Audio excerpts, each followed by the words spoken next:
सभी साइलेंस में बैठ जाएं।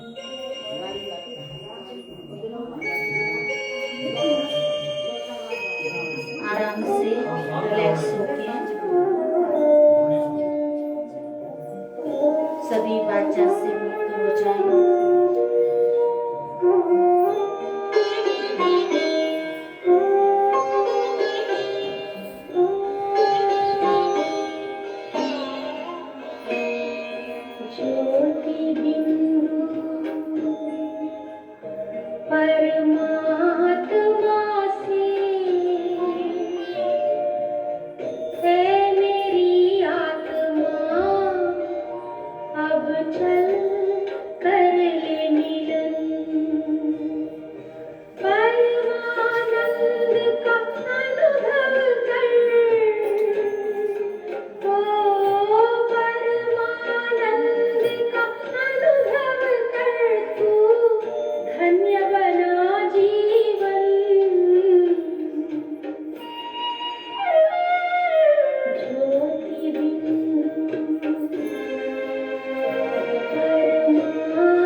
सभी बाहर मुक्ता की बातों से मुक्त हो जाएं और बैठ जाएं। सभी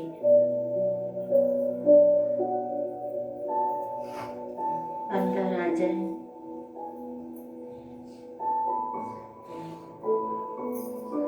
सभी आंतरिक अनुभूति करेंगे अपने मन बुद्धि को भ्रकुटी की कुटिया में केंद्रित करेंगे और अनुभव करेंगे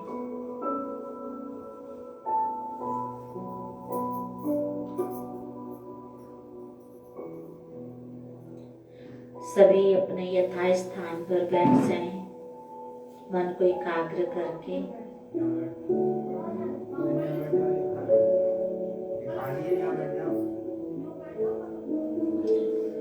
बाहर की बातों से मुक्त हो जाएं।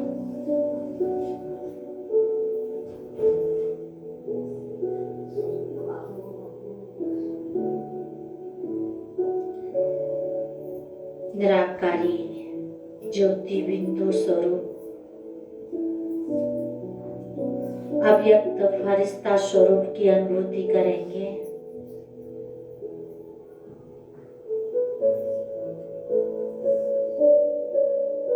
अपने आप को संकल्प देंगे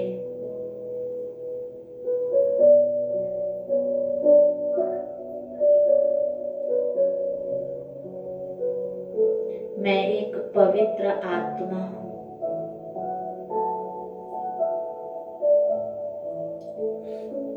अपनी मन बुद्धि को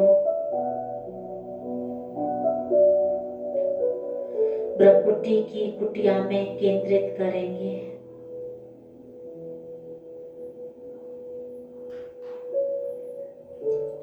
और बिल्कुल रिलैक्स होके बैठ जाएं। जो भी अपना व्यर्थ बोझा इधर उधर की बातों का चिंतन सभी से मुक्त हो जाए।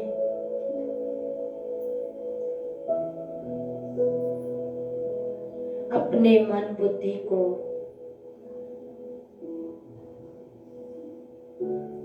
मस्तक के मध्य जहां हम तिलक लगाते हैं वहां केंद्रित करेंगे।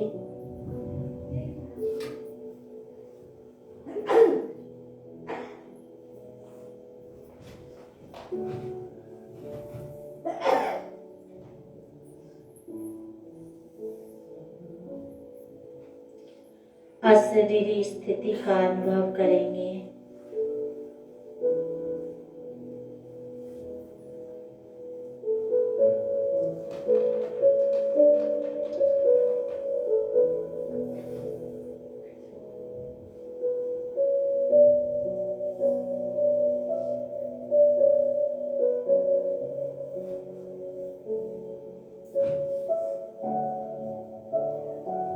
मैं एक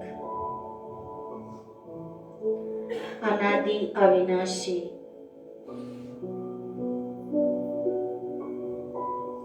चैतन्य शक्ति आत्मा हूँ।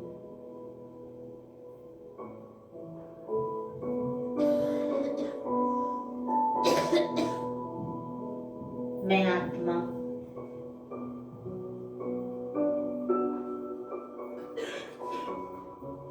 परम पिता परमात्मा की संतान हूँ।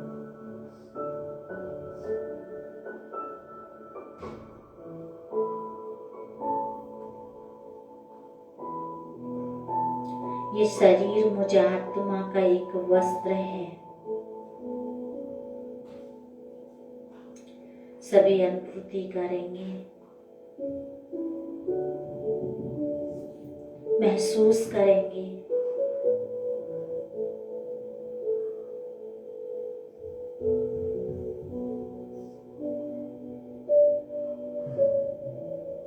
ये शरीर मुझ आत्मा की कुटिया है।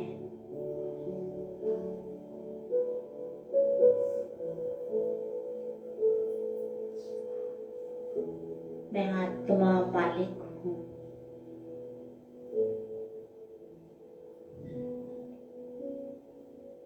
ये शरीर मेरा एक मंदिर है।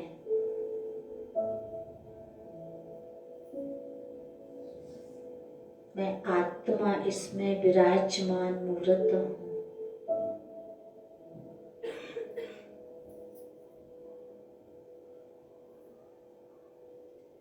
शरीर मुझ आत्मा का एक वस्त्र है।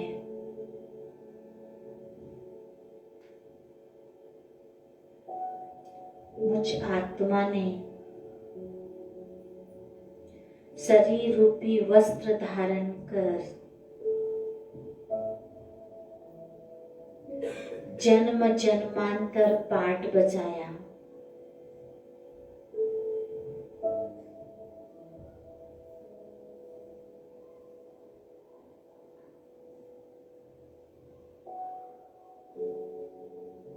इस सृष्टि रूपी रंगमंच पर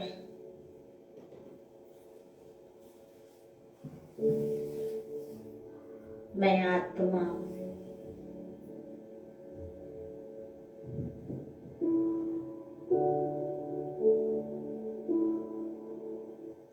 प्रकृति का भौतिक तत्वों वाला शरीर धारण कर पाठ बजा रही हूँ।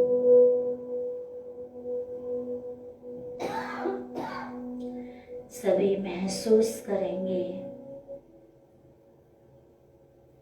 मैं एक अजर अमर अविनाशी चैतन्य शक्ति हूँ।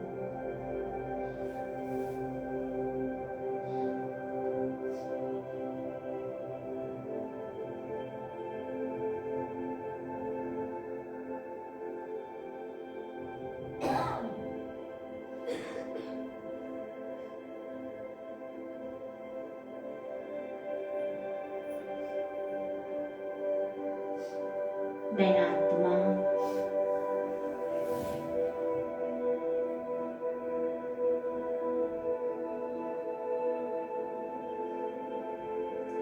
निराकारी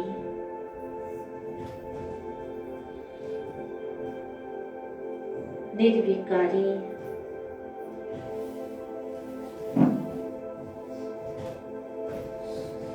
और निरअहंकारी हूँ।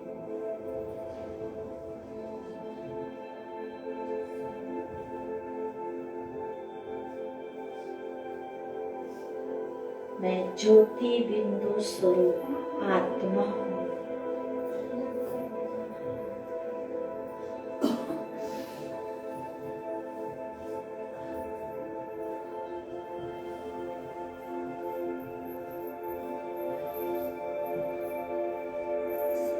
मैं आत्मा इस 5 तत्वों की देह और देह की दुनिया से ऊपर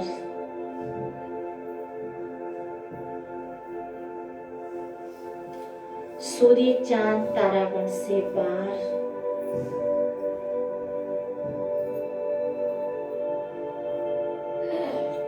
मन और बुद्धि के द्वारा जा रही है।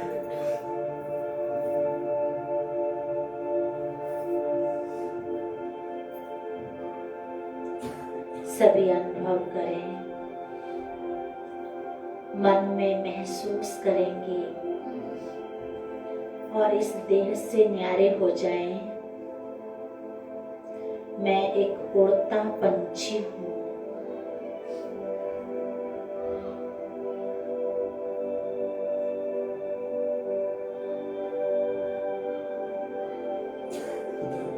मैं एक विदेही आत्मा हूँ।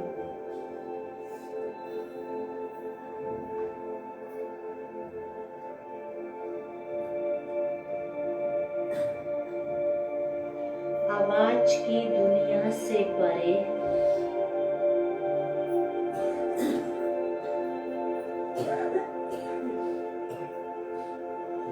सूर्य चांद तारागण से पार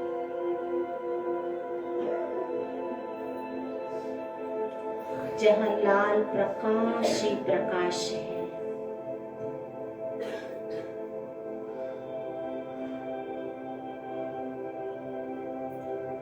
अनंत शांति ही शांति है।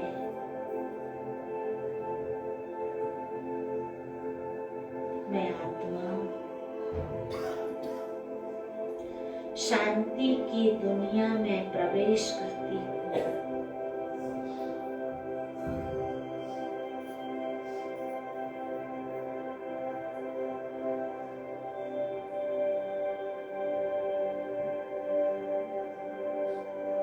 मन की आंखों से देखें।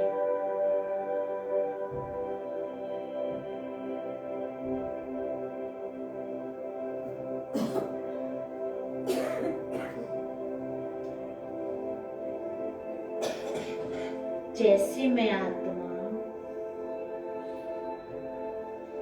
अति सूक्ष्म ज्योति बिंदु स्वरूप हूँ,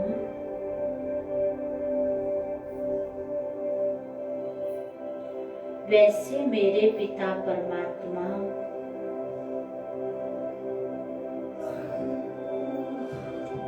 जिन्हें हम प्यार से शिव बाबा कहते हैं,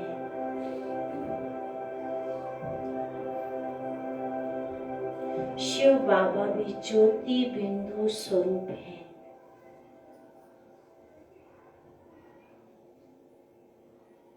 रूप में बिंदु और गुणों में सिंधु के समान है।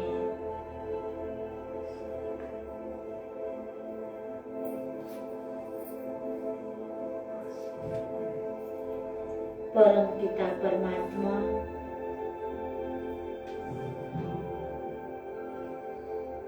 शिव मेरे सच्चे सच्चे माता पिता हैं।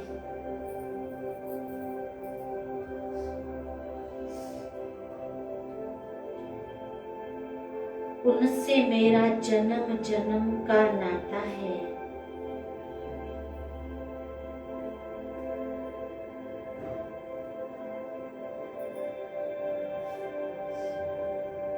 बंधु और सखाए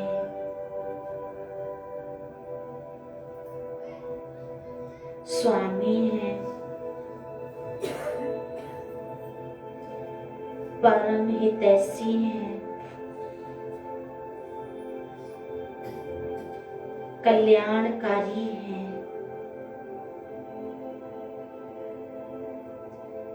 पतित पावन हैं, सर्व के सद्गति दाता हैं।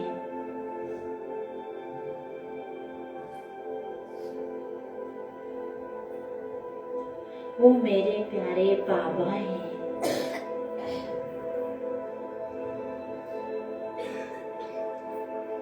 भगवान शिव की नजर मुझ पर पड़ी है।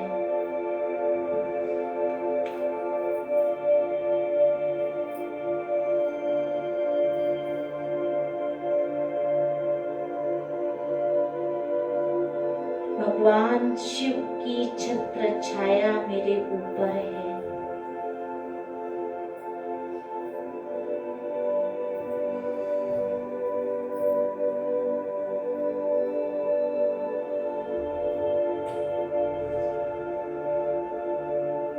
परमात्मा शिव का दुआओं भरा हाथ मेरे सिर पर है। मैं परमात्म पालना में पलने वाली श्रेष्ठ आत्मा हूँ। सभी महसूस करेंगे और एक अनंत शांति की अनुभूति करेंगे।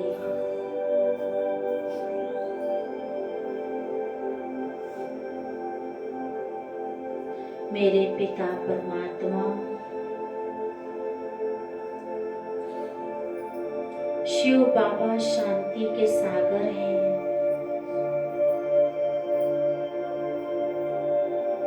मैं आत्मा शांत स्वरूप हूँ।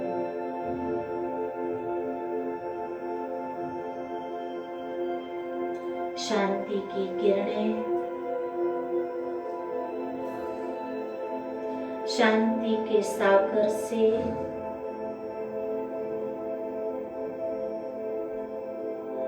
मुझ आत्मा के ऊपर पड़ रही है।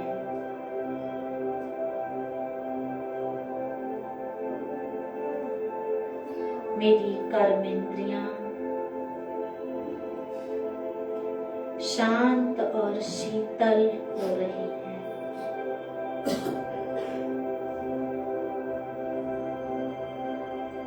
मैं आत्मा शांति के सागर में समाती जा रही हूँ।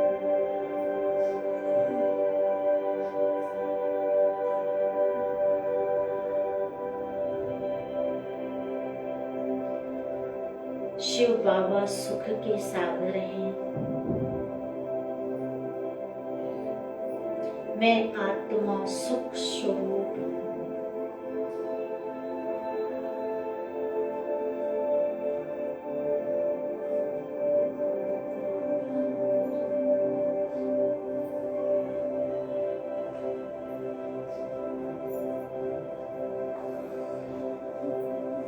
परम पिता परमात्मा,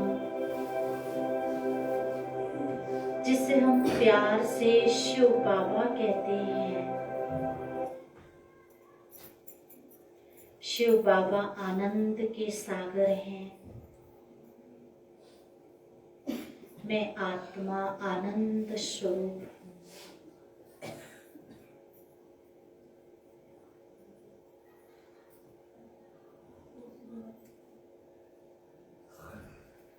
शिव बाबा प्रेम के सागर हैं। मैं आत्मा प्रेम स्वरूप हूँ। सभी अनुभूति करेंगे, समा जाएंगे प्रभु प्यार में।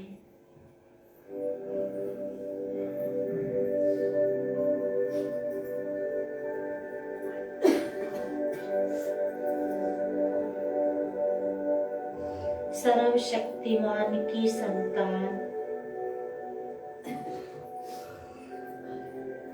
मैं आत्मा शक्ति स्वरूप हूँ।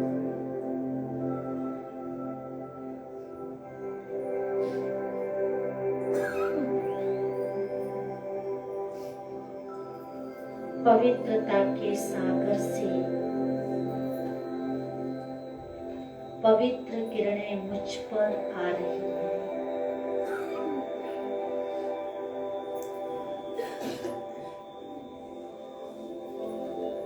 मैं पवित्र स्वरूप बन रही हूँ।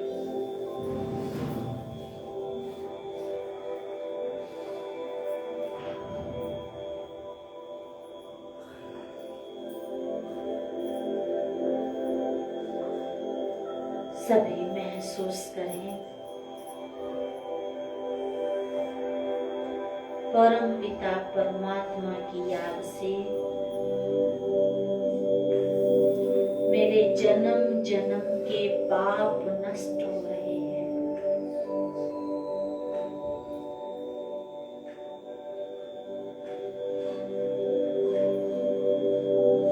और मैं आत्मा हल्की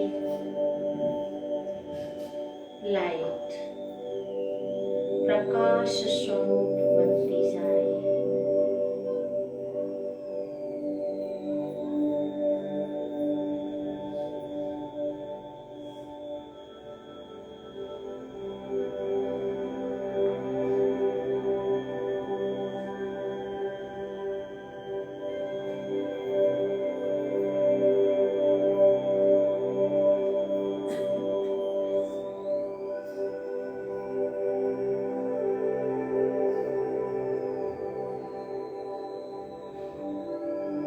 मैं एक दिव्य फरिश्ता स्वरूप आत्मा हूँ।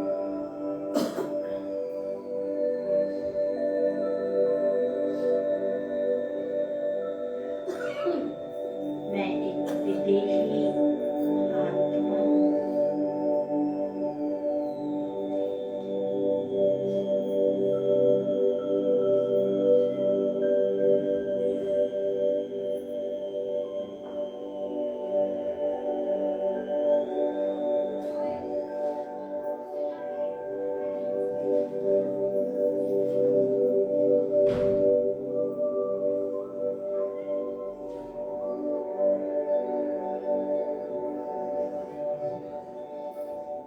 मैं आत्मा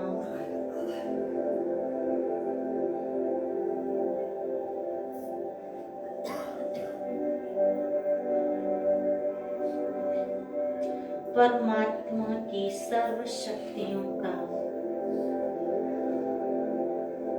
अनुभव कर रहे हो।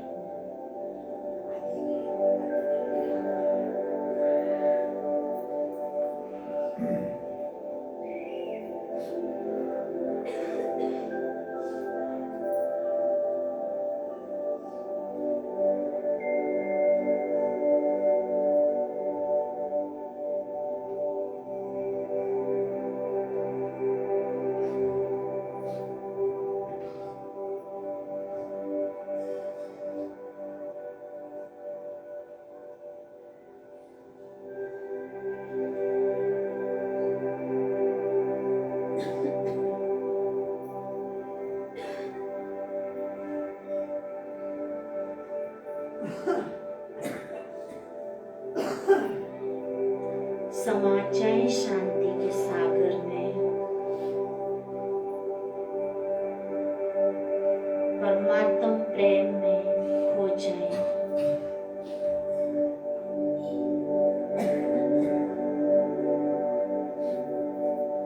अतीन्द्रिय सुख की अनुभूति करें।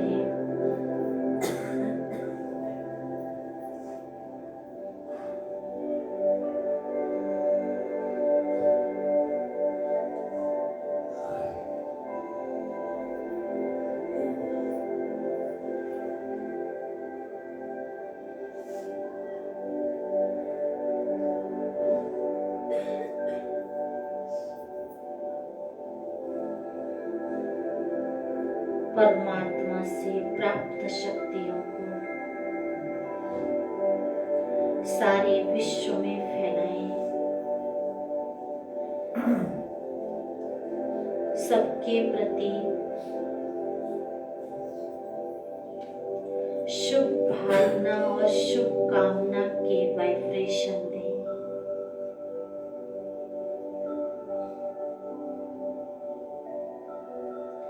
सबका भला हो, सब सुख पाएं।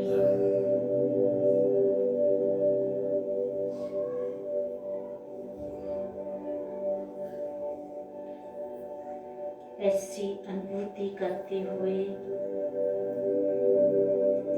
वापिस अपने निजी स्वरूप में, अपने मूल वतन की यात्रा कर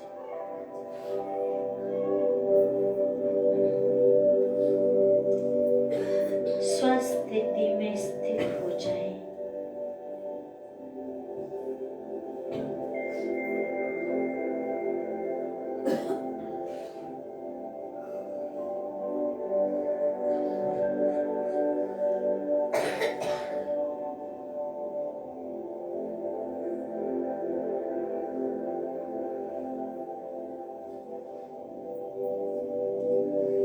सभी ओम की ध्वनि का उच्चारण करेंगे।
ओम शांति।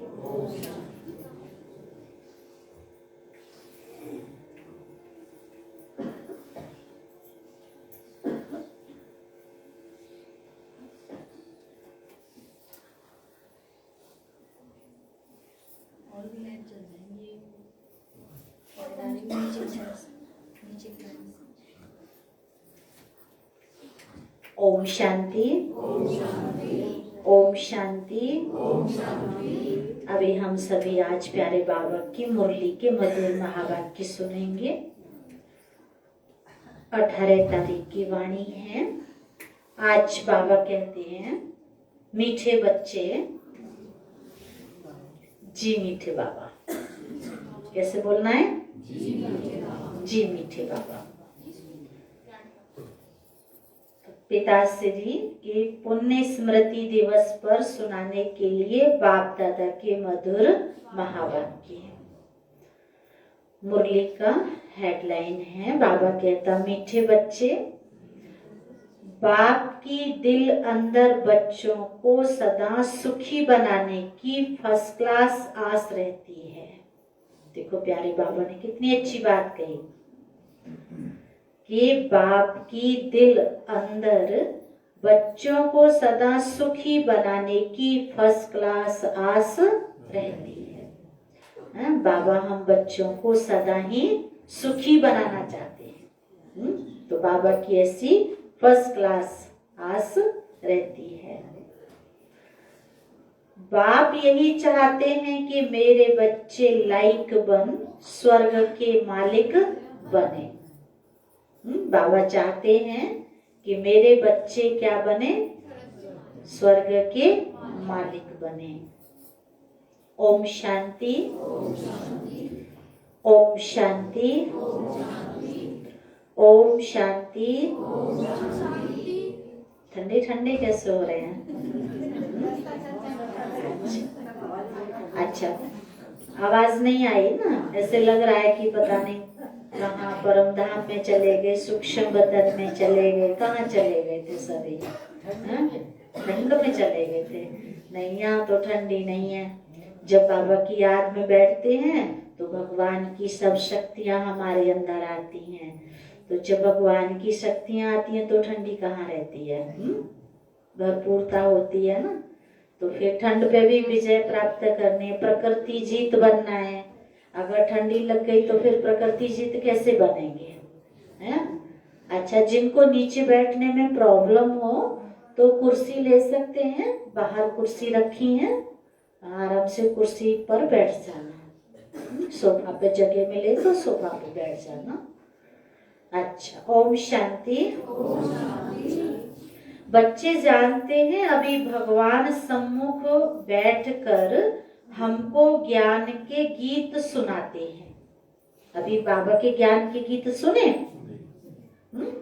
सभी ने सुने? देखो बाबा के कितने अच्छे मधुर मधुर गीत बज रहे थे। तो बाबा कहते हैं ज्ञान की डांस कराते हैं। ज्ञान की डांस कौन सी है? पता है ज्ञान की डांस कौन सी बाबा कराते हैं? कैसे हम ज्ञान में खो जाए, रमण करें। तो बाबा हमें ज्ञान सिखाते हैं। इस ज्ञान डांस से तुम देवता माफिक सदा सुखी और हर्षित रहेंगे। भगवान कहता है ज्ञान में खोए रहना, रमण करते रहना, मन हमारा मयूर की तरह नाचता रहे। शरीर नहीं, हमको किससे डांस करना है? मन से। तो बाबा कहते हैं हर्षित रहेंगे। भगवान ही बेहद का बाप व विश्व का रचयिता कहा जाता है। भगवान को वो विश्व पिता है।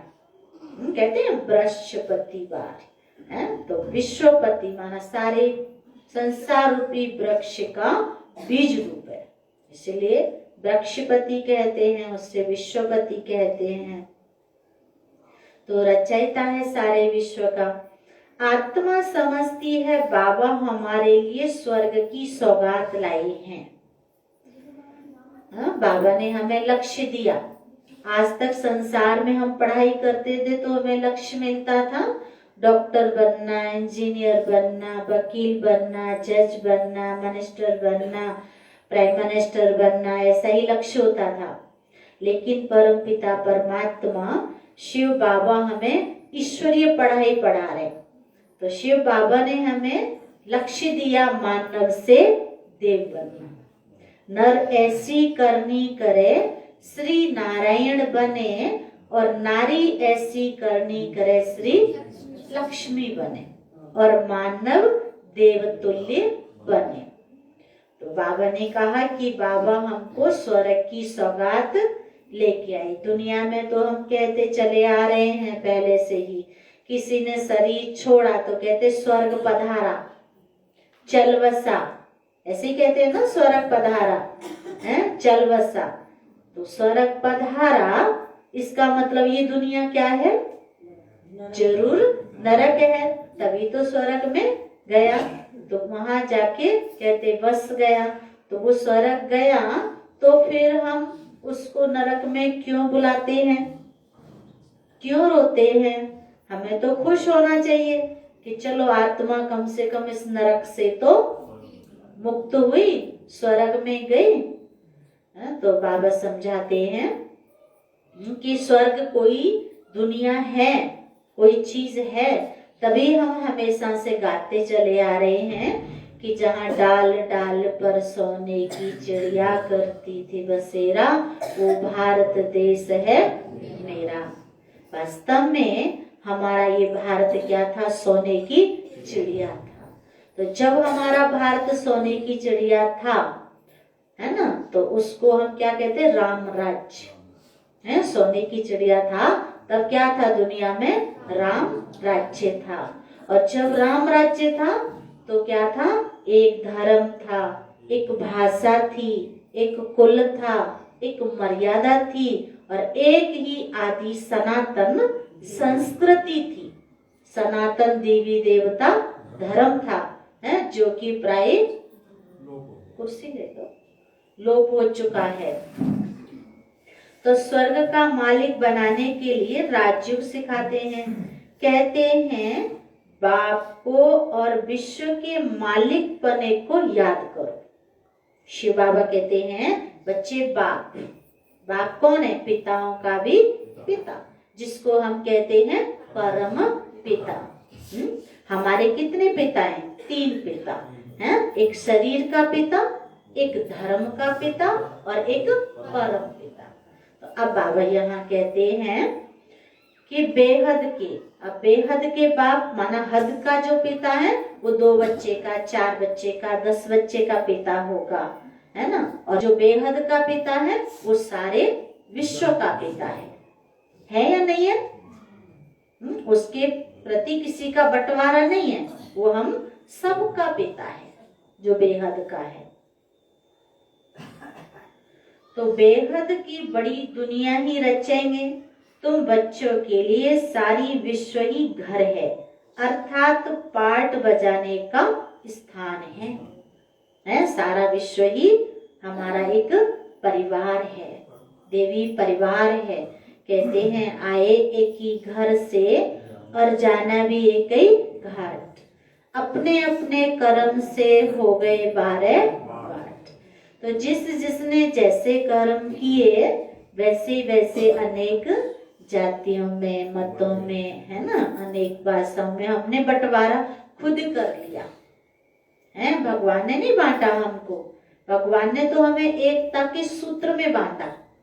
उसने तो कहा कि एक ही घर से आए और एक ही घर जाना है, पर हमने मतभेद के कारण से अपने आप को बांट लिया, डिवाइड कर दिया। तो यहाँ बाबा समझाते हैं तुम बच्चों के लिए सारी विश्व ही घर है।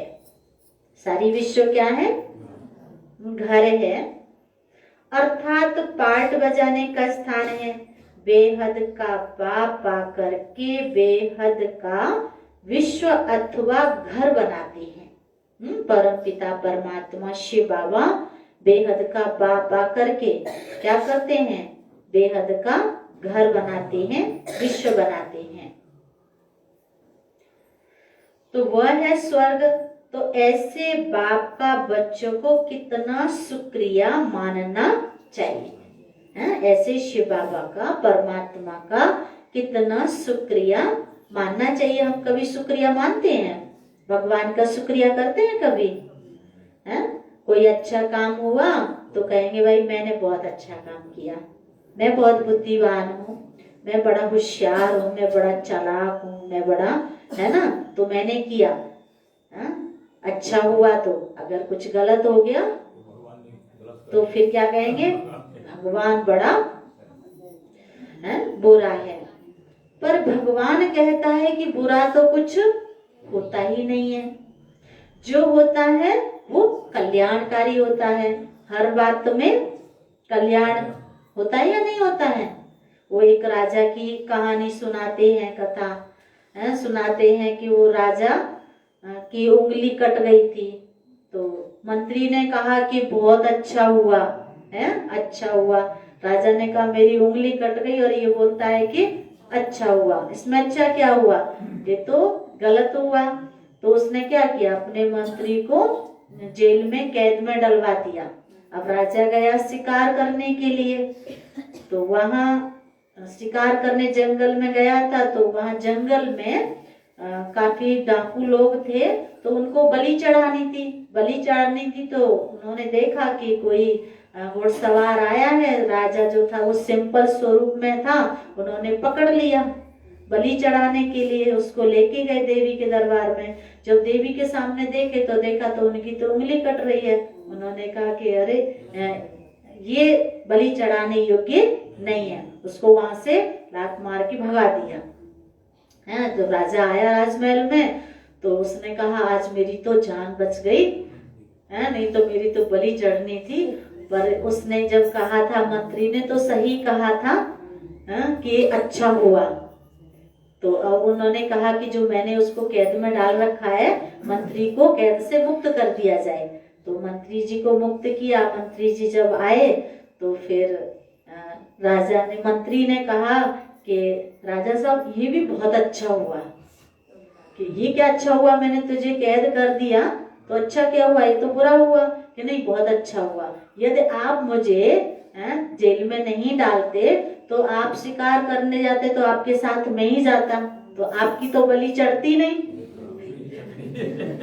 उसने कहा मेरी बलि चढ़ जाती है, क्योंकि आप तो अंग भंग थे। कहा कि जो अंग भंग है उसकी बलि नहीं चढ़ेगी, तो ये भी बहुत अच्छा हुआ। तो भगवान कहता है कि हर बात में अच्छा होता है, लेकिन हमें कुछ समय अल्पकाल ऐसा लगता है कि बड़ा बुरा हुआ, लेकिन उस समय हम अपना धैर्य खो देते हैं। हम अपना धैर्य बनाए रखें कि भगवान बहुत अच्छा करता है।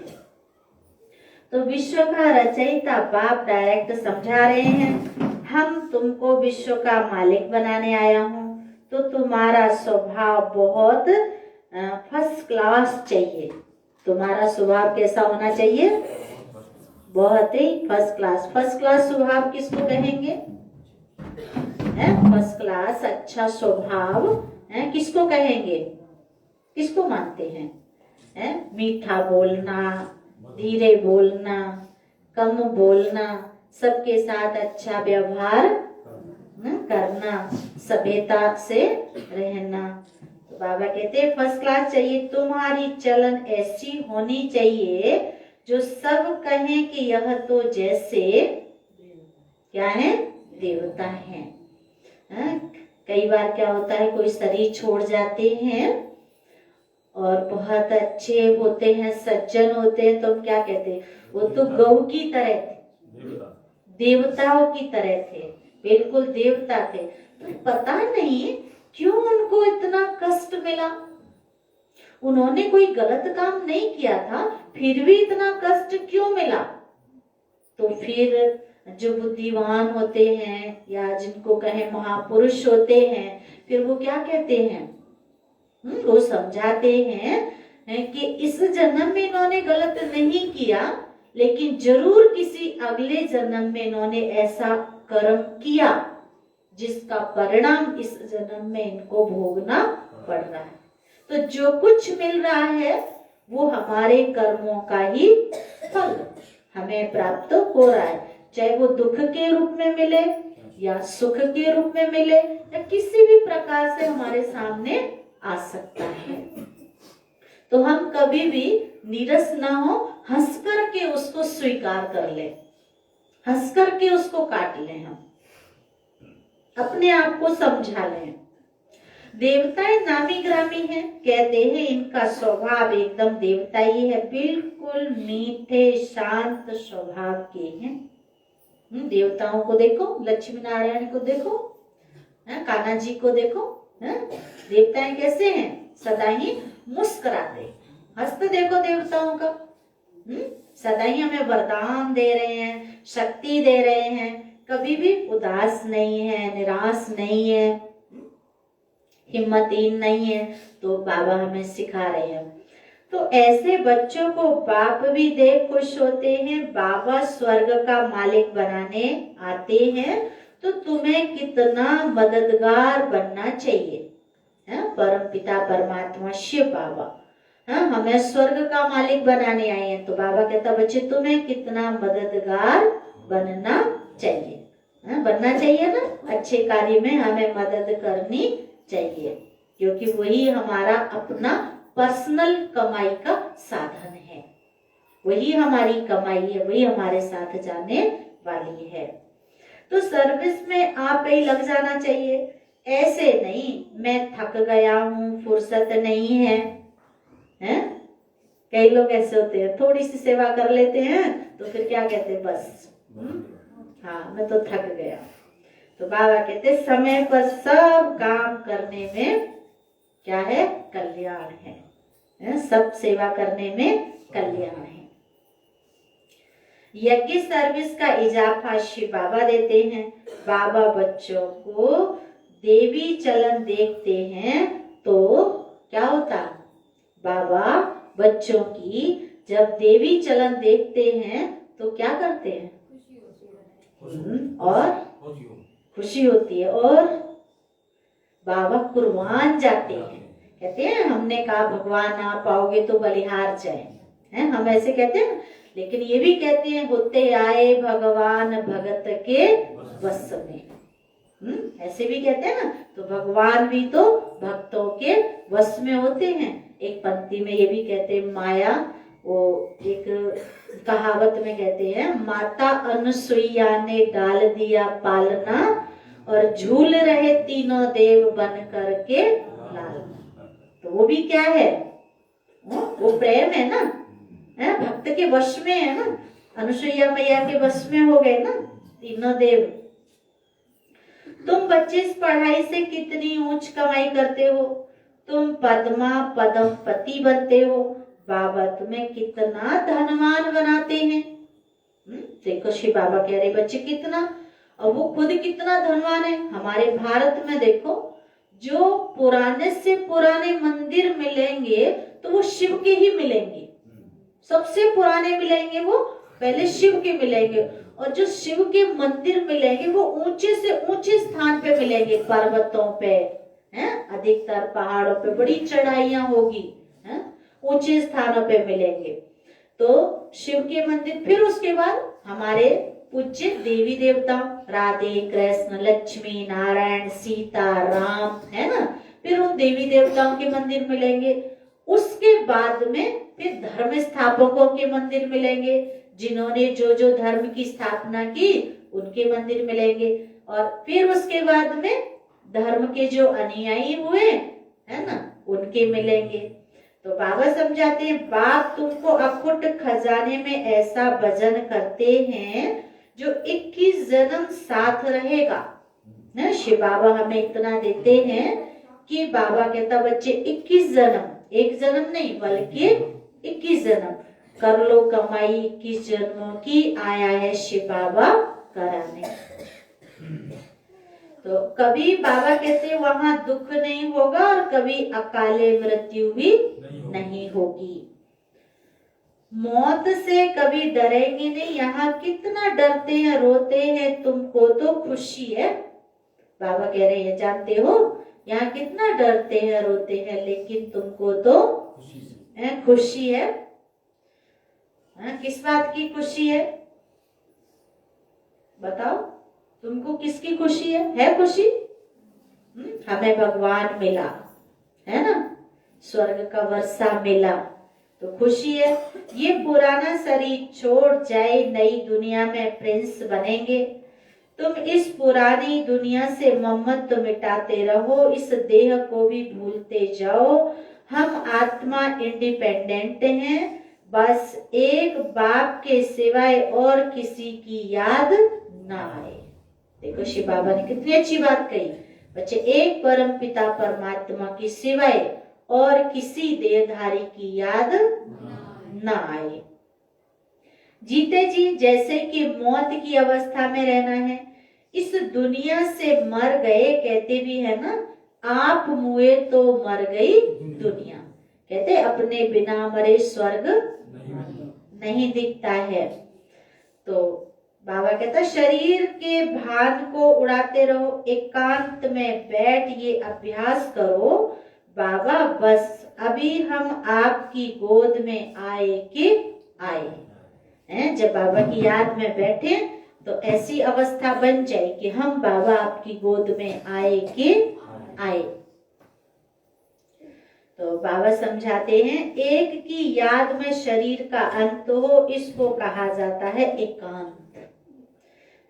अंत काल जो स्त्री सुमेरे, सो बले बले जाए। तो बाबा कहते हैं कि अंतमती सोगति हमारी कब होगी? जब हम श्वासों श्वास है ना उस पिता परमात्मा की याद में रहेंगे, उनका सिमरण करते रहेंगे। मीठे बच्चे तुम जानते हो कि ऐसी ऊंची पढ़ाई पढ़ाने वाला कौन है? शिव बाबा पूछ रहे हैं कि बच्चे तुम जानते हो कि हमें ऐसी ऊंची पढ़ाई पढ़ाने वाला कौन है? बाबा कहते हैं इस चैतन्य डिब्बी में चैतन्य हीरा बैठा है? सभी थोड़ा थोड़ा आगे हो जाएं और थोड़ा लाइन से हो जाएंगे तो और ज्यादा जने बैठ जाएंगे। सभी माताएं आ जाएं, आगे आगे बिंदु बिंदु हो जाओ। आत्मा तो ज्योति बिंदु है। हाँ सभी लाइन से हो जाएंगे तो ठीक बैठ जाएंगे। तो बाबा कहता वही सत्यचित आनंद स्वरूप है। सत बाप तुम्हें सच्ची सच्ची श्रीमत देते हैं। सत्य परम पिता परमात्मा हमें क्या देते हैं? श्रीमत, सत्य श्रीमत देते हैं। तो श्रीमत पे चलेंगे तो श्रेष्ठ बनेंगे, इसलिए श्रीमत देते हैं। बाप के बने हो तो कदम कदम श्रीमत पर चलना है। उस पिता परमात्मा बाप के बने हो तो बाबा कहता बच्चे कदम कदम श्रीमत पर चलना है, चुप रहना है और पढ़ना है। एक बाप को याद करना है, घड़ी घड़ी इस बैच को देखते रहो और बाप और वर्षे की याद आएगी। घड़ी घड़ी बैच किसी ने लगा रखा है? बैच कहाँ है? बाबा कहता बैच ये दिखाई दे रहा है। अब कि हमको मधुबन से दूसरा गोल्ड मेडल, तीसरा मिला है। पहले एक मिला था शायद 2006 में 5 में मिला था, फिर दूसरा मिला था हमें 2011-12 में, और अब की तीसरा गोल्ड मेडल मिला है मधुबन से। तो इसको बाबा कहता है ये हमारे जीवन का लक्ष्य है। इसको देखते रहो कि नर ऐसी करनी करे श्री नारायण बने और नारी ऐसी करनी करे श्री लक्ष्मी बने। क्यों मानव कर्म से देव और कर्म से भी दैत्य बनता है। तो कहाँ भी कोई मिलते हैं जाते हैं तो बाबा समझाते हैं कि इस पे समझाओ कि ये हमारे मनुष्य जीवन का लक्ष्य है, हमारी सनातन संस्कृति है। ये लक्ष्मी नारायण का फोटो है इसमें एक तरफ, और दूसरी तरफ है ब्रह्मा विष्णु महेश, कि परमात्मा ब्रह्मा विष्णु महेश 3 देवताओं के द्वारा कैसे सृष्टि की स्थापना, विनाश और पालना का कार्य कराते हैं। पीछे वालों के कुर्सी ले ले पीछे से। हाँ और हंस दे देना, कुछ ना हो ठंडी। अच्छा, तो याद से ही तुम जैसे कि सारे विश्व को शांति का दान देते हो। है, परमात्मा की याद से बाबा कहता क्या करते हो, सारे विश्व को शांति का दान देते हो। हर एक बच्चे को अपनी प्रजा भी बनानी है, वारिश भी बनाने हैं। मुरली कोई भी मिस नहीं करनी चाहिए, है? मुरली बाबा कहता कोई भी मिस नहीं करनी चाहिए। अच्छा, कितनी आत्माएं हैं यहाँ ऐसी जो मुरली कभी मिस नहीं करते हैं? कोई आत्माएं? अच्छा, हाथ खड़ा करें जो आत्माएं कभी मुरली मिस नहीं करते हैं। अच्छा, चलो एक आध दिन हो जाती है, लेकिन अधिकतर जो मुरली सुनते हैं, अच्छा वो बताएं। अच्छा, हाथ खड़ा करें कौन कौन है जो अधिकतर मुरली कभी कहीं चले गए, मिस हो गई, कोई बात नहीं है, पर ज्यादातर सुनते हैं। हाँ, कितनी आत्माएं मुरली सुनती हैं रोज, कहाँ भी पढ़ते हैं, सुनते हैं। अच्छा, तो मुरली आत्मा का भोजन है। मुरली क्या है? हमारी आत्मा का भोजन है। जैसे कि गोपिकाएं होती थी, है, तो गोपिकाएं मुरली की आवाज सुन करके दौड़ी दौड़ी चली जाती थी, है, चाहे उल्टे कपड़े पहनी है या खाना खा रही हैं, है, थाली हाथ में है, कोई भी अवस्था होती थी, लेकिन गोपिकाएं मुरली की दीवानी होती थी। तो कभी भगवान श्री कृष्ण से शिकायत नहीं करती थी, कान्हा तूने आज इतनी दूर मुरली क्यों बजाई, बंसी वट पे बजाई या वहां बजाई, यमुना पार बजाई, इतनी दूर क्यों बजाई, हम कैसे आते, सुबह थी या शाम था या रात थी या बरसात थी, या ठंडी थी, कभी शिकायत नहीं। गोपिकाएं मुरली की दीवानी होती थी कि नहीं? आप लोग भजन में गाते हो, दीवानी बन जाऊंगी, मस्तानी बन जाऊंगी, है ना, और मैं कान्हा की दीवानी बन जाऊंगी, ऐसे कहते ना। तो मुरली की दीवानी, तो भगवान हमें मुरलीधर आकर के अभी ज्ञान की मुरली सुना है। तो वो कहता कि जब तुम ज्ञान की मुरली सुनोगे, वो संस्कार बनाओगे, वो चरित्र बनाओगे अपना, है ना, ऐसे अपने कर्म बनाएंगे, तब सतयुग स्वर्ग में जाएंगे और वहां भगवान श्री कृष्ण की चैन की बंसी सुनेंगे। तो हम उसी स्वर्णिम दुनिया में जाने के लिए ये ज्ञान की मुरली सुन रहे, जिससे हमारे संस्कार ऐसे मधुर बन जाएं, सतयुग वाले। तो बाबा बहुत प्यार से समझाते हैं, मीठे बच्चे अपने पर रहम करो। शिव बाबा कह रहा है बच्चे अपने ऊपर क्या करो, रहम करो। हम दूसरों के ऊपर तो तरस करते हैं ना, कहते वो बेचारा, देखो वो बेचारा, ऐसा है वैसा है। तो भगवान कहता है अपने आप पे रहम करो, वो बेचारा नहीं है, वो भी भगवान का बच्चा है। सब भगवान के बच्चे हैं कि नहीं? संसार में सबका पिता परमात्मा है। जिसका संसार में कोई पिता नहीं है, माँ नहीं है, बहन नहीं है, भाई नहीं है, कोई संभालने वाला नहीं है, लेकिन सबका संभालने वाला वो परम पिता परमात्मा बैठा है, वो संभालता है। तो बाबा कहता अपने पर रहम करो, कोई अवज्ञा नहीं करो।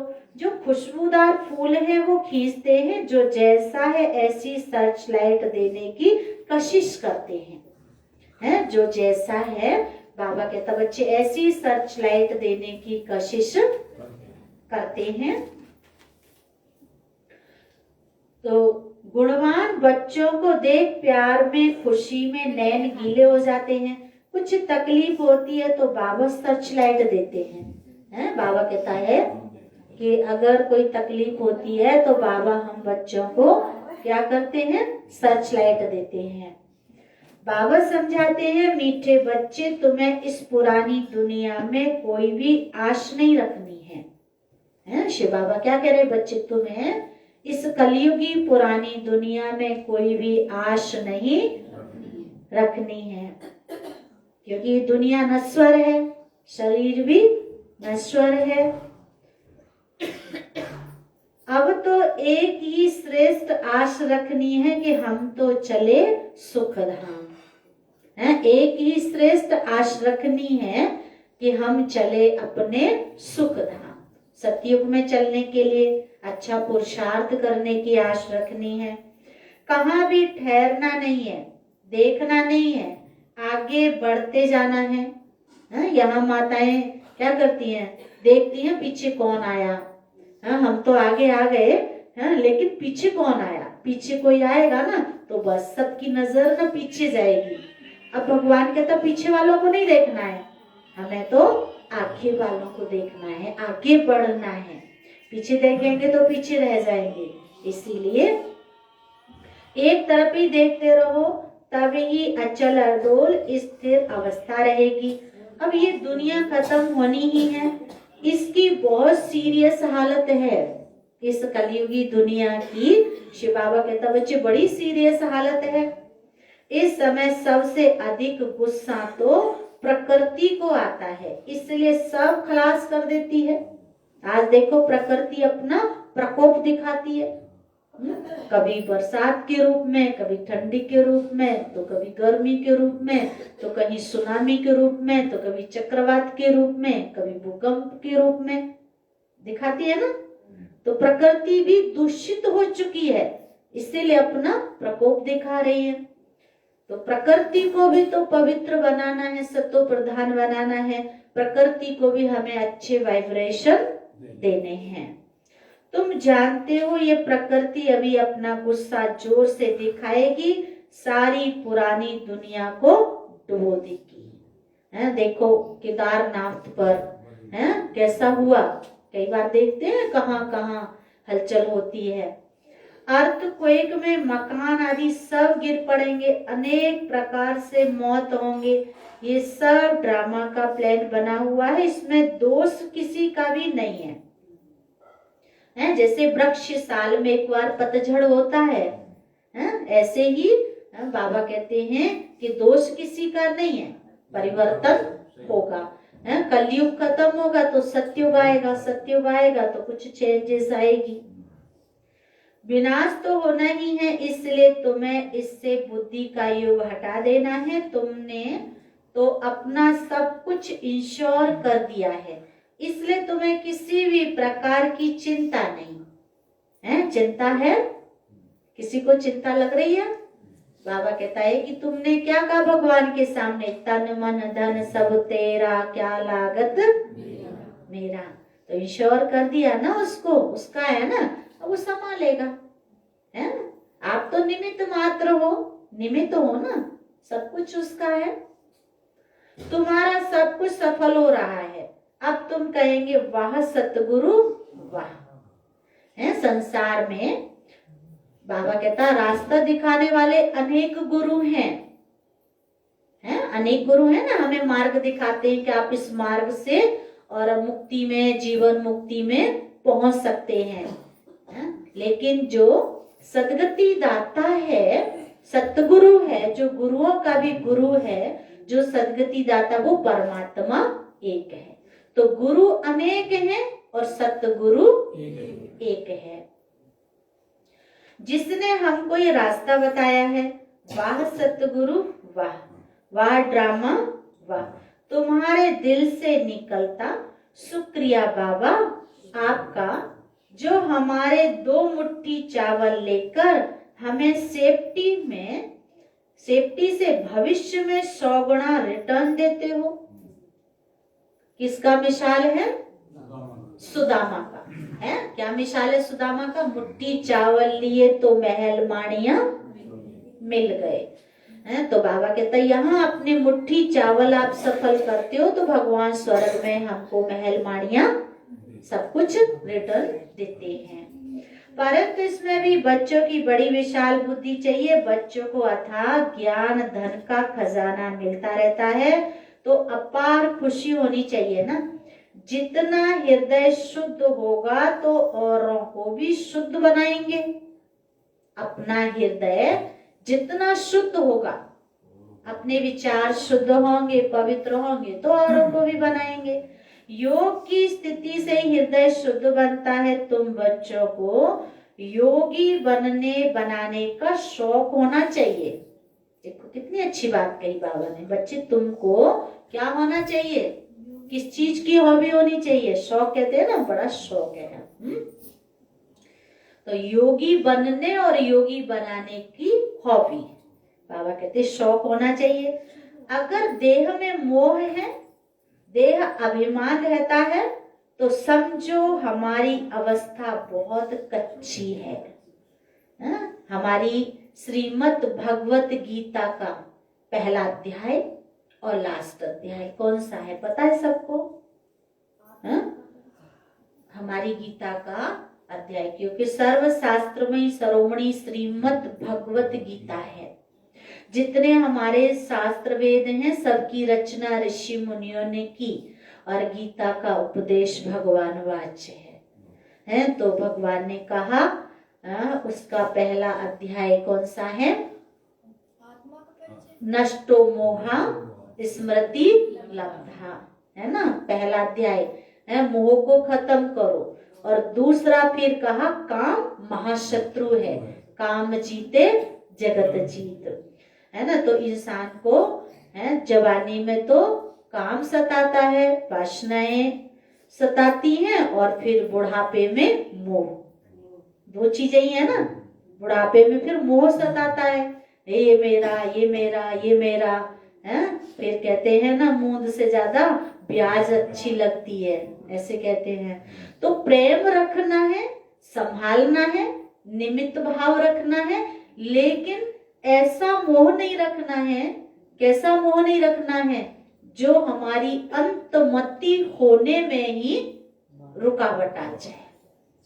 ऐसा मोह हमें नहीं रखना है। बाकी छोड़ना नहीं है कुछ भी। बाबा ने कभी ऐसा किसी मुरली में नहीं कहा कि तुम घर बार छोड़ के जंगल में चले जाओ, साधु सन्यासी बन जाओ, नहीं। बाबा ने कहा है घर गृहस्थी में रहते हुए भी ऐसे रहो जैसे कमल। कमल की विशेषता, कमल कीचड़ में होते भी कीचड़ से न्यारा रहता है, गंदगी से खाद लेके खुशबू पैदा करता है। तो ऐसा बनना है हमें। तो बाबा कहता है बच्चे देह में मोह है, देह अभिमान रहता है, तो समझो हमारी अवस्था बहुत कच्ची है। अगर देह में मोह रहता है तो कच्ची अवस्था है। देही अभिमानी बच्चे ही सच्चा डायमंड बनते हैं।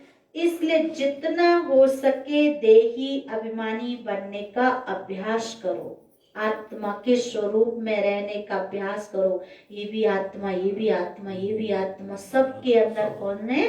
आत्मा। और सब कैसी आत्माएं? पवित्र आत्माएं, महान आत्माएं हैं, भाग्यवान आत्माएं हैं, विशेष आत्माएं। हर आत्मा की अच्छाई को हमें देखना है, तभी हंस बन पाएंगे। बाप को याद करो, बाबा अक्षर सबसे बहुत मीठा है। बाबा बड़े प्यार से बच्चों को पलकों पर बिठाकर साथ ले जाएंगे। परमपिता परमात्मा शिव बाबा क्या करेंगे? पलकों पे बिठा के। अगर हम इतने भारी होंगे तो कैसे ले जाएंगे? भारी चीज जाएगी क्या पलकों पे? पलकों पे कैसे जाएंगे? हल्के होंगे, है ना। तो हमारे ऊपर जो बोझा है ना, किस चीज का? व्यसनों का बोझ, गृहस्थी का बोझ, पापों का बोझ है, बहुत सारे हमारे ऊपर बोझा है। तो सारे बोझों को हम भगवान को सौंप दें और हल्के उड़ता पंछी बने। जब आत्मा शरीर में से निकले है, तो आत्मा कितनी अति सूक्ष्म शक्ति है जो आंखों से दिखाई नहीं देती। दिखाई देती है क्या? केवल महसूसता की शक्ति आत्मा के अंदर है। तो आत्मा पलकों पे बैठ करके जाएगी, हल्की हो जाए, भारी ना हो। ऐसे बाप की याद के नशे में चकनाचूर होना चाहिए। बाप को याद करते करते खुशी में ठंडे ठार हो जाना चाहिए। जैसे बाप अपकारियों पर उपकार करते हैं, तुम भी फॉलो करो अपकारियों पर उपकार। सबके ऊपर दया करो, रहम करो, कृपा करो, सुखदाई बनो, सबको सुख दो। सुख देंगे तो सुख मिलेगा, दुख देंगे तो दुख मिलेगा। इसलिए बाबा कहते हैं कि न दुख दो और न दुख लो। तो क्या करो? दुखियों का दुख दूर करो। तो सुखदाई बनो। बाप की दिल अंदर बच्चों को सदा सुखी बनाने की कितनी फर्स्ट क्लास आस रहती है कि बच्चे लाइक बन स्वर्ग के मालिक बने। बाबा की कितनी आशा है हमसे कि लाइक बने। तुम बच्चे अभी ड्रामा के राज को भी जानते हो। बाप तुम्हें निराकारी, आकारी और साकारी दुनिया का सब समाचार सुनाते हैं।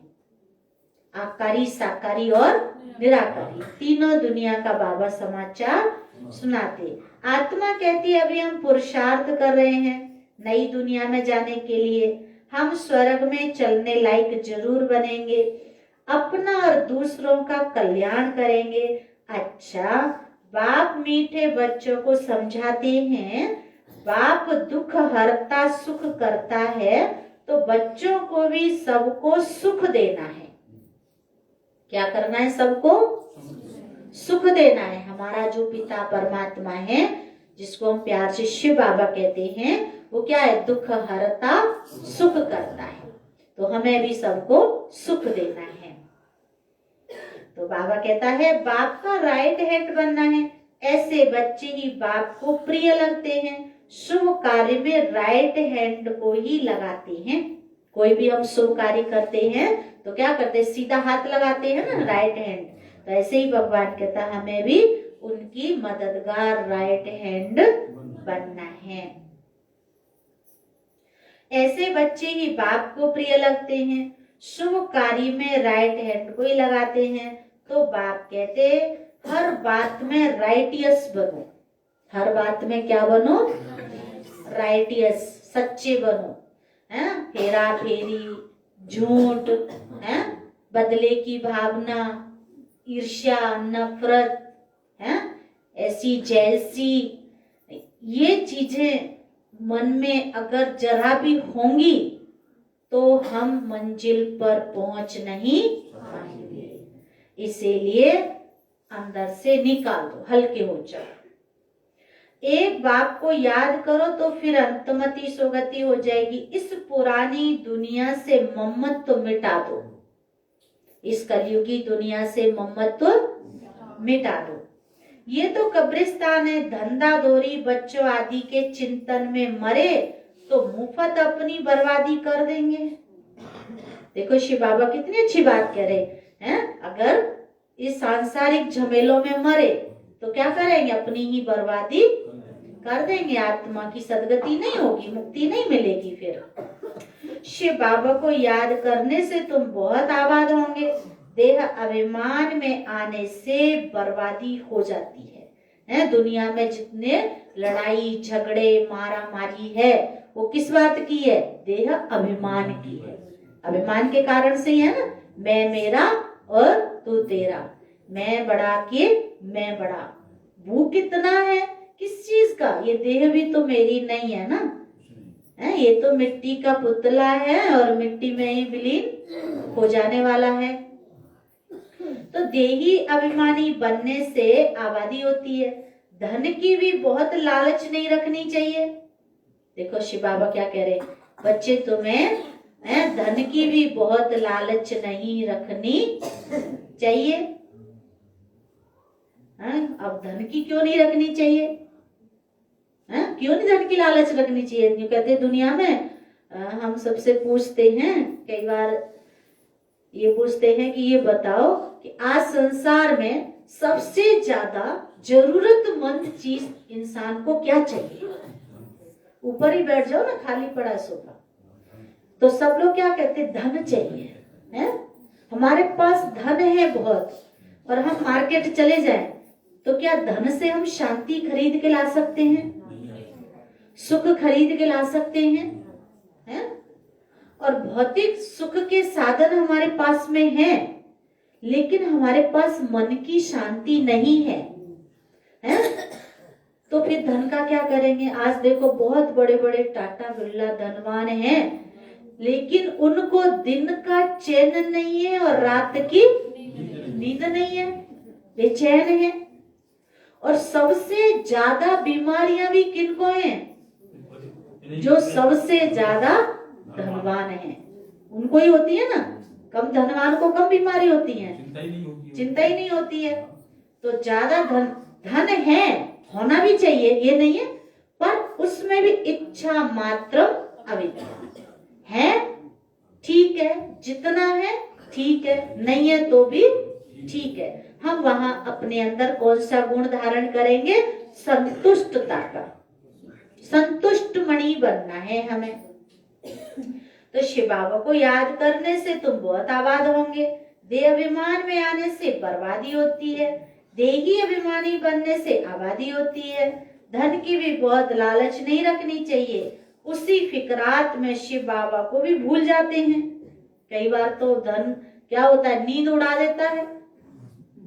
कैसे, हमारे पास पैसा है और हमने किसी ने कहा हमें उधार दे दो, हम दे देंगे, उसने दे दिया है, उधार दे दिया कि हम कल देंगे।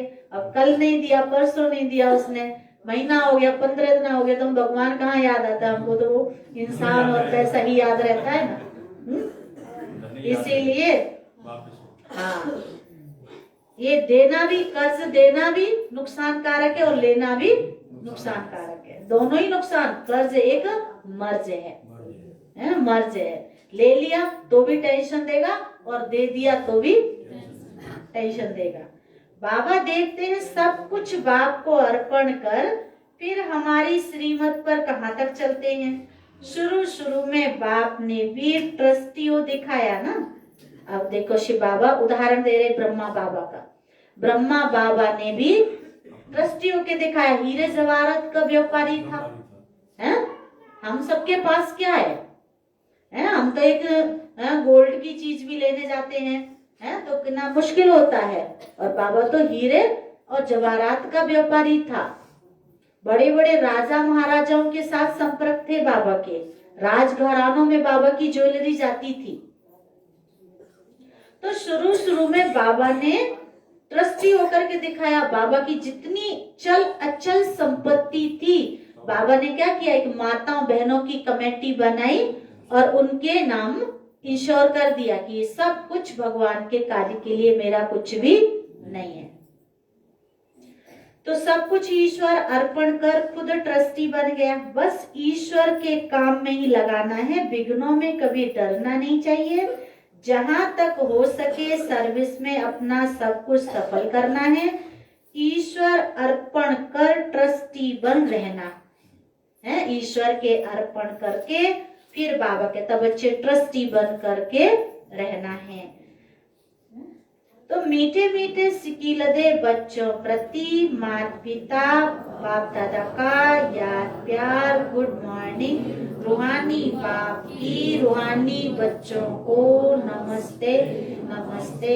हम रूहानी बच्चों की रूहानी बाप दादा को याद प्यार, गुड मॉर्निंग, नमस्ते नमस्ते। सदा रहेंगे हंसते हंसते, सभी बनेंगे फरिश्ते फरिश्ते, सभी चलेंगे स्वर्ग के रास्ते। ओम शांति। अभी तो थोड़ी सी मुरली और है। अव्यक्त महावाक्य रिवाइज 15/4/74 माना 74 की रिवाइज की थोड़ी मुरली है। क्या सभी उन्नति की ओर बढ़ते जा रहे हो? बाबा पूछ रहे हैं, बच्चे क्या सभी उन्नति की ओर बढ़ते जा रहे हो? सदा लगन में मगन और विघ्न विनाशक, ये दोनों निशानियां क्या अनुभव में आ रही हैं? विघ्न विनाशक बनने के बजाय विघ्नों को देख अपनी स्टेज से नीचे तो नहीं आ जाते हो? विघ्नों को देख करके बाबा कहता विघ्न विनाशक के बजाय विघ्नों में तो नहीं फंस जाते हो? क्या अनेक प्रकार के आए हुए तूफानों आपकी बुद्धि में तूफान तो पैदा नहीं करते हैं? बाहर की तूफान आपकी बुद्धि में तूफान पैदा तो नहीं कर देते हैं? जैसे कोई के द्वारा तोहफा मिलता है तो बुद्धि में हलचल नहीं होती बल्कि उल्लास होता है। इसी प्रकार आए हुए तूफान उल्लास बढ़ाते हैं। बाबा कहते हैं जानते हो आए हुए तूफान क्या करते हैं? उल्लास माना खुशी बढ़ाते हैं। अगर तूफान को तूफान समझा तो हलचल होगी, और तोहफा समझा व अनुभव किया तो उसमें उल्लास और हिम्मत अधिक बढ़ेगी। ये है चढ़ती कला की निशानी। घबराने के बजाय गहराई में जाकर अनुभव के नए नए रतन इन परीक्षाओं के सागर से प्राप्त करेंगे। हैं, बाबा समझा रहे घबराने की बजाय यहाँ आ जाए भाई साहब, आगे यहाँ सोफा पे जगह है, उधर गली में होके दीदी जी जो कोई आते हैं उनको सेट कर दे करो, जाओ उधर पीछे कुर्सियां लगवा दो। अच्छा, तो बाबा समझाते हैं घबराने के बजाय गहराई में जाकर अनुभव के नए नए रत्न इन परीक्षाओं के सागर से प्राप्त करेंगे, क्योंकि हलचल के अंदर रत्न समाये हुए हैं। ऊपर ऊपर से अर्थात बाहर मुक्ता की दृष्टि और वृत्ति द्वारा देखने से हलचल दिखाई देगी अथवा अनुभव होगी, लेकिन इसी आई हुई बातों को अनुभवी अंतर्मुखी दृष्टि व बुद्धि से देखने से अनेक प्रकार के ज्ञान रत्न अर्थात पॉइंट्स प्राप्त होंगी। अगर कोई भी बात को देखते या सुनते हुए आश्चर्य अनुभव होता है तो ये भी फाइनल स्टेज नहीं है। ऐसा क्यों हुआ, ये बड़ा बुरा हुआ, ऐसा नहीं होना चाहिए था। अगर ऐसी ऐसी बातें मन में आती हैं तो बाबा कहते बच्चे ये भी फाइनल स्टेज हमारी नहीं है। तो ऐसे तो नहीं ना, ड्रामा के होने पर अगर ऐसा भी संकल्प उत्पन्न होता है तो इसको भी अंश मात्र की हलचल का रूप कहेंगे। हाँ, अगर ऐसा भी होता है तो बाबा कहते इसको भी हलचल का रूप कहेंगे। अब तक भी क्यों क्या का क्वेश्चन अगर उठता है तो इसका अर्थ है हलचल जितना विघ्न आना आवश्यक है उतना विघ्न विनाशक स्थिति में रहना यही हर्षित रहने का साधन है। नथिंग न्यू, ये है फाइनल स्टेज है कि बाबा कहते कोई नई बात नहीं, जो हुआ अच्छा हुआ और जो हो रहा है वो अच्छा हो रहा है, जो भविष्य में होगा अच्छे से अच्छा होगा। नथिंग न्यू, ये है फाइनल स्टेज। यदि कोई भी हलचल का कर्तव्य करते हो व पाठ बजाते हो तो सागर समान ऊपर से हलचल भले ही दिखाई दे रही हो, अर्थात चाहे कर्मेंद्रियों की हलचल में आ रहे हों, लेकिन स्थिति नथिंग न्यू की हो। कोई नई बात नहीं, कल्प पहले ऐसे ही हुआ था ड्रामा है। जैसे घड़ी क्लॉकवाइज चल रही है, रुकती तो नहीं है, हमारी परिस्थिति समस्या के अनुसार रुकेगी तो नहीं, चलेगी। ऐसे ही समय की घड़ी भी चल रही है। एकाग्र एक रस एकांत अर्थात एक रचयिता रचना के अंत को जानने वाले त्रिकालदर्शी की स्टेज पर आराम से शांति की स्टेज पर स्थित हैं, या कर्मेंद्रियों की हलचल आंतरिक स्टेज को भी हिला देती है। तो जब स्थूल सागर दोनों ही रूप दिखाता है तो क्या मास्टर ज्ञान सागर ऐसा रूप नहीं दिखा सकते? स्थूल सागर अपना रूप दिखाता है तो परमात्मा की भी तो शक्ति कुछ अपना कार्य करती है। तो ये प्रकृति ने पुरुष से कॉपी की है। आप तो पुरुषोत्तम हो, तो जब प्रकृति अपनी क्वालिफिकेशन दिखा सकती है तो क्या ये पुरुषोत्तम नहीं दिखा सकते हैं? प्रकृति भी दिखा रही है तो बाबा कहते क्या पुरुषोत्तम नहीं दिखा सकते? पुरुषों में उत्तम पुरुषोत्तम कहते हैं ना। मर्यादा पुरुषोत्तम कौन है? श्री राम, श्री कृष्ण को भी कहते हैं सर्वगुण संपन्न 16 कला संपूर्ण संपूर्ण निर्विकारी मर्यादा पुरुषोत्तम है ना। तो हमारे जो आदि देवी देवताएं थे, आदि रतन थे, वो थे तो आज संसार के अंदर हमारे बड़े बड़े ऋषि मुनि साधु महात्मा हुए है ना, जिन्होंने बड़ी बड़ी तपस्याएं की, तो तपस्या से उन्होंने बड़ी बड़ी सिद्धियां प्राप्त की और सिद्धि के बल से उन्होंने देवी देवताओं को भी अपने वश में किया, प्रकृति को भी उन्होंने वश में किया, प्रकृति पर भी जीत पाई है। जैसे हमने कई साधु महात्माओं को देखा देखा है कि कोई तो अग्नि पर विजय प्राप्त कर लेते हैं, वो अग्नि में कूद पड़े, है ना, कुछ भी करे, अग्नि उनको जला नहीं सकती। कोई पानी पे विजय कर लेते हैं, पानी के ऊपर वो ऐसे चलेंगे जैसे हम जमीन पे चल रहे हैं, विजय उन प्राप्त। कोई हवा में ऐसे उड़ जाएंगे, उनको हवा नहीं उड़ाएगी, वो अपने आप ही उड़ जाएंगे, अपने आप आ जाएंगे, लेकिन हवा नहीं उड़ा सकती है, विजय प्राप्त की है। तो प्रकृति भी अधीन हो जाती है, तो भगवान भी भक्त के वश में होते हैं। तो अभी समय अति की तरफ जा रहा है, सभी तरफ अति दिखाई पड़ रही है, अंत की निशानी अति है। बाबा समझा रहे बच्चे, अंत की निशानी क्या है? अति है। तो जैसे प्रकृति समाप्ति की तरफ अति में जा रही है, वैसे ही संपन्न बनने वाली आत्माओं के सामने अब परीक्षाएं व विघ्न अति के रूप में आएंगे। आज कलयुग में आ रहे हैं ना, ऐसी ऐसी बीमारियां हैं जो पहले कभी सुना ही नहीं था, देखा ही नहीं था। कितनी बीमारियां क्रिएट हो चुकी हैं। तो ऐसे विघ्न आएंगे, ऐसी परीक्षाएं आएंगी। आश्चर्य नहीं खाना कि ये पहले या नहीं था, अब क्यों है। कई लोग कहते हैं ना, देखो फलाना व्यक्ति ना पहले ऐसा नहीं था, अब ना बहुत बदल गया है ना, अब ऐसा नहीं लगता है, उनसे पहले जैसी फीलिंग नहीं आती है। किसी के कहेंगे अब उनके अच्छे ऐसे विचार नहीं, किसी को कहेंगे उनके वैसे नहीं रहे अब। तो ये वो व्यक्ति कैसा है नहीं है वो तो दूर की बात है, पर बात है अपनी फीलिंग की। हमें अपनी मानसिकता को और अच्छा बनाना है, हमें किसी के प्रति ऐसी फीलिंग ना आए, क्योंकि सब अपने आप को अच्छा बनाने की कोशिश करते हैं ना, कोई बुरा थोड़ी बनने की कोशिश करता है। तो हमें पॉजिटिव थिंकिंग धारण करनी है।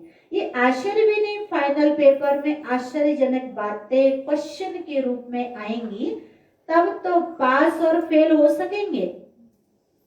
ऐसी ऐसी बातें आएंगी जो न चाहते हुए भी बुद्धि में क्वेश्चन उत्पन्न हो।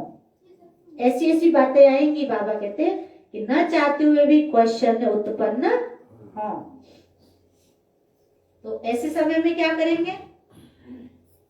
अगर क्वेश्चन आएंगे, है ना, तो उस समय क्या करेंगे? अगर क्वेश्चन आएंगे तो फुल स्टॉप, कोई नई बात नहीं है।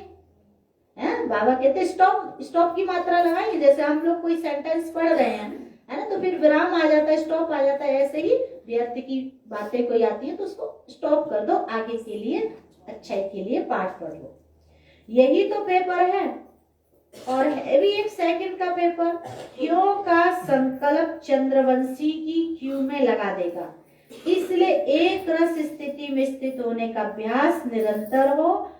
समस्या की सीट को संभालने में नहीं लग जाओ, लेकिन सीट पर बैठ समस्या का सामना करना है। बाबा कह रहे सीट पे बैठ के समस्या का सामना करना है, घबराते नहीं रहना है। अभी तक समस्या सीट की याद दिलाती है, विघ्न आता है तो विशेष योग लगाते हो और भट्टी रखते हो। इससे सिद्ध होता है कि दुश्मन ही शस्त्र की स्मृति दिलाते हैं, लेकिन स्वतः और सदा स्मृति नहीं रहती है। जैसे कि क्रोध आया, लोभ आया, मोह आया, किसी ने कुछ कह दिया, उस समय हम याद करें मैं तो शांत स्वरूप आत्मा हूं, मैं तो प्रेम स्वरूप आत्मा हूं, है। लेकिन पहले से ही अपनी नेचर को ही ऐसा बना लो। निरंतर योगी हो या अंतर वाले योगी हो, टाइटल तो निरंतर योगी का है ना। बाबा कहते बच्चे टाइटल क्या है? निरंतर योगी। दुश्मन आवे ही नहीं, समस्या सामना न कर सके, सूली से कांटा बनना, ये भी फाइनल स्टेज नहीं। तो सूली से कांटा बने उसके बजाय कांटे को योग अग्नि से दूर से ही भस्म कर दे। देखो प्यारे बाबा ने कितनी अच्छी बात कही है। हम कहते हैं ना, अरे समस्या तो आई थी, बहुत ही है बड़ी समस्या थी, लेकिन वो क्या बन गई? सूली से कांटा। लेकिन बाबा ने आज कितनी अच्छी बात कही, कांटा भी नहीं, वो कांटा भी भस्म हो जाएगा। कांटा भी होगा तो चुभता रहेगा ना, जरा सा कांटा लग जाता है तो कितना दर्द करता है। ऐसे ही बाबा कहते कांटा लगे और फिर निकालो, ये फाइनल स्टेज नहीं। कांटे को अपनी संपूर्ण स्टेज से समाप्त कर देना, ये है फाइनल स्टेज। ऐसा लक्ष्य रखते हुए अपनी स्टेज को आगे चढ़ती कला की तरफ बढ़ाते चलो। बड़ी बात को छोटा अनुभव करना। इस स्टेज तक नंबरवार यथाशक्ति पहुंचे हैं। अब पहुंचना वहां तक है जो कि अंश और वंश भी समाप्त हो जाए। बाबा कह रहे बच्चे पहुंचना कहां तक है, जहां हमारे अंदर जो अंश है और वंश है विकारों का। अगर अंश होगा तो वंश भी पैदा करेगा, है तो अंश ही खत्म हो जाए तो वंश ही पैदा ना हो। तो आप सभी हिम्मत उल्लास और सर्व के सहयोगी सदा रहते हुए चल रहे हो ना। कलयुगी दुनिया को समाप्त करने के लिए व परिवर्तन करने के लिए, माया को विदाई देने के लिए संगठन अर्थात घेराव डाला हुआ है ना। मजबूत घेराव डाला हुआ है या बीच बीच में कोई ढीले हो जाते हैं अथवा थक जाते हैं, चलते चलते रुक जाते हैं, ऐसे तो नहीं होता ना। आगे बढ़ना ना पीछे हटना, जैसे कि तैसे रहना, ये पाठ तो पक्का नहीं करते हो कि ना आगे बढ़ रहे और ना ही पीछे, वहीं के वहीं, है ऐसे तो नहीं।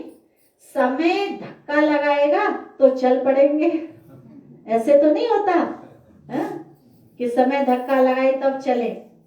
ऐसा सोचकर जहां के तहां रुक तो नहीं गए हो, किसी के किसी प्रकार के सहारे का इंतजार करते हुए खड़े तो नहीं रह गए हो। हैं इंतजार करते हैं ना, माताएं विशेष कहती हैं कि ना बहन जी हम इंतजार कर रहे थे, वो भी चले ये भी चले हैं तब चले। तो बाबा कहता है कि समय की गाड़ी तो चलती जाएगी, हैं समय का पंछी उड़ता जाए। तो ऐसी स्टेज वालों को क्या कहेंगे? क्या इसको ही अंगद की स्टेज समझते हो? अगर ऐसे रुक गए तो फिर लास्ट वाले फास्ट चले जाएंगे। जब भी पहाड़ों पर बर्फ गिरती है और जम जाती है तो रास्ते रुक जाते हैं। फिर उस बर्फ को गलाने के लिए व उसे हटाने के लिए पुरुषार्थ करते हैं। यहाँ भी अगर बर्फ के मुआफिक जम जाते हो तो इससे सिद्ध होता है कि योग अग्नि की कमी है। अगर रुक जाते हो तो बाबा कहता है योग अग्नि की कमी है। योग अग्नि को तेज करो तो रास्ता क्लियर हो जाएगा। दीदी जी बाबा क्या कह रहे हैं? योग की अग्नि को तेज करो तो रास्ता क्लियर हो जाएगा। जो बर्फ जम रही है वो हट जाएगी, गल जाएगी। मिली हुई हिम्मत और उल्लास के पॉइंट बुद्धि में दौड़ाओ तो रास्ता क्लियर हो जाएगा। पुरुषार्थ की गति में अंगद बनो, माया से हार खाने में अंगद नहीं बनो। पुरुषार्थ की गति में बाबा कहते अंगद बनो, माया से हार खाने में अंगद नहीं बनो। माया से हार खाने में अंगद नहीं बनो, बल्कि विजयी बनने के लिए अंगद बनो। अच्छा, ऊंचे ते ऊंच बाप द्वारा पालना लेने वाले, विश्व की पालना करने वाले, विष्णु कुल की श्रेष्ठ आत्माएं। देखो प्यारे बाबा ने कितनी अच्छी बात कही। आप सब कौन हो? विष्णु कुल की श्रेष्ठ आत्माएं।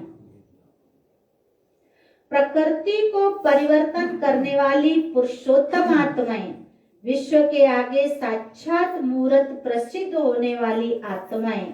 योगी तो आत्माओं के प्रति बाप दादा का याद प्यार और गुड मॉर्निंग। रूहानी बाप की रूहानी बच्चों को नमस्ते नमस्ते। हम रूहानी बच्चों की रूहानी बाप दादा को याद प्यार गुड मॉर्निंग नमस्ते नमस्ते सदा रहेंगे हंसते हंसते सभी बनेंगे।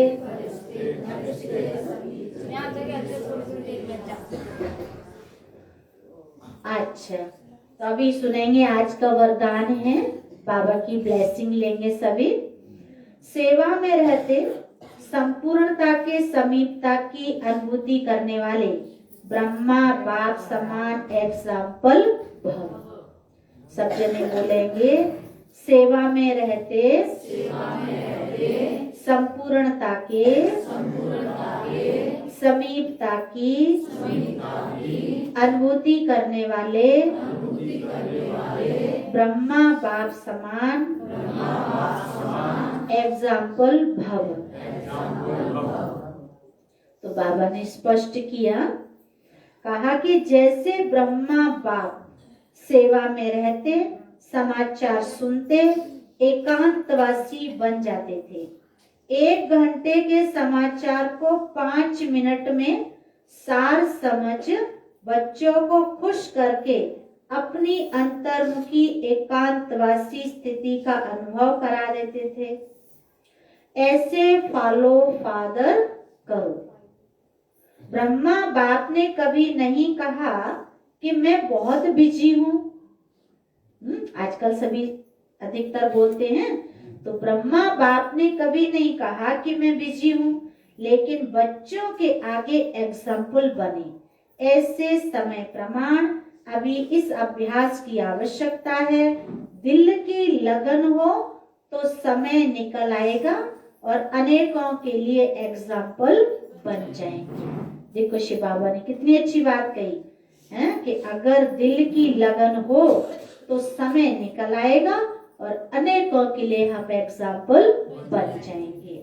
आज का स्लोगन है, हर कर्म में कर्म और योग का अनुभव होना ही कर्म योगी है। हर कर्म में कर्म और योग का होना ही कर्म योगी बनना है। अव्यक्त साइलेंस द्वारा डबल लाइट फरिश्ता स्थिति का अनुभव करो। देखो बाबा ने कितनी अच्छी बात कही कि अव्यक्त साइलेंस द्वारा डबल लाइट फरिश्ता स्थिति का अनुभव करो। आज अव्यक्त दिवस है और इस मास को भी अव्यक्त मास कहते हैं। तो आज के दिन अव्यक्त स्थिति का हम शाम तक अभ्यास करें। सदा यही लक्ष्य याद रहे कि हमें बाप समान बनना है। तो जैसे बाप लाइट है वैसे डबल लाइट औरों को देखते हो तो कमजोर होते हो, इसलिए सी फादर फॉलो फादर करो। उड़ती कला का श्रेष्ठ साधन सिर्फ एक शब्द है, सब कुछ तेरा। बाबा कहते उड़ती कला में जाने के लिए केवल एक ही साधन है, सब कुछ तेरा। क्योंकि जो हल्की चीज होती है वो ऊपर उड़ती है और जो भारी चीज होती है वो नीचे आती है। तो सब कुछ तेरा। तो अब सब कुछ तेरा है तो मैं किसका? मैं भी तेरा। सब कुछ तेरा, मेरा शब्द बदल तेरा कर दो। तेरा हूं तो आत्मा लाइट है और जब सब कुछ तेरा है तो लाइट हल्के बन गए। अच्छा, तो आज प्यारे शिव बाबा की मुरली के मधुर महावाक्य हम सबने सुनी। सबने सुनी मुरली? सुनी? अच्छा, जो पीछे आए उन्होंने हेडलाइन में मुरली में क्या सुना बताओ? हाँ, आज की मुरली में हेडलाइन में बाबा ने क्या कहा, मुख्य पॉइंट क्या बोला, कोई सुनाएंगे? अच्छा सुनो, बाबा ने कहा था बाप की दिल अंदर बच्चों को सदा सुखी बनाने की फर्स्ट क्लास आस रहती है। बाप यही चाहते हैं कि मेरे बच्चे लाइक वन स्वर्ग के मालिक बने। देखो शिव बाबा ने कितनी अच्छी बात कही। बाबा चाहते हैं मेरे बच्चे लाइक बने और स्वर्ग के मालिक बने। तो आज प्यारे शिव बाबा ने हमें बहुत ही अच्छी मधुर मुरली के महावाक्य सुनाए, उच्चारण किए और हम इनको आत्मसात करेंगे, अनुभव करेंगे, प्रैक्टिकल जीवन में लाने की कोशिश भी करेंगे। तुम थोड़ा पीछे भी ध्यान दिया करो। अच्छा, तो अभी हम सभी परम पिता परमात्मा शिव बाबा को भोग स्वीकार कराएंगे और भोग स्वीकार कराने के बाद श्रद्धांजलि सभी देंगे और हमारी बहनें भी कुछ सुनाएंगी, अपने अपने उद्गार व्यक्त करेंगी। और सबको ब्रह्मा भोजन है, कोई भी बिना ब्रह्मा भोजन किए नहीं जाएंगे, सभी ब्रह्मा भोजन करके ही जाना, ठीक है। ओम शांति।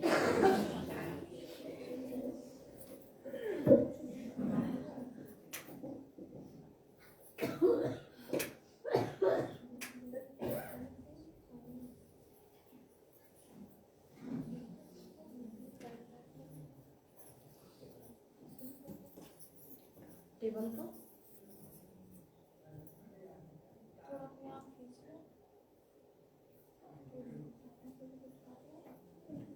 आगे आ जाओ भाई साहब, यहाँ जगह है, यहाँ कुर्सी दे दो, यहाँ जगह सब यहाँ आ जाएंगे, कोई कुछ नहीं कर गली में होके आ जाओ। हाँ, ये दो तीन नहीं रखो।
अंबर के उस पार पंछी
द्वारे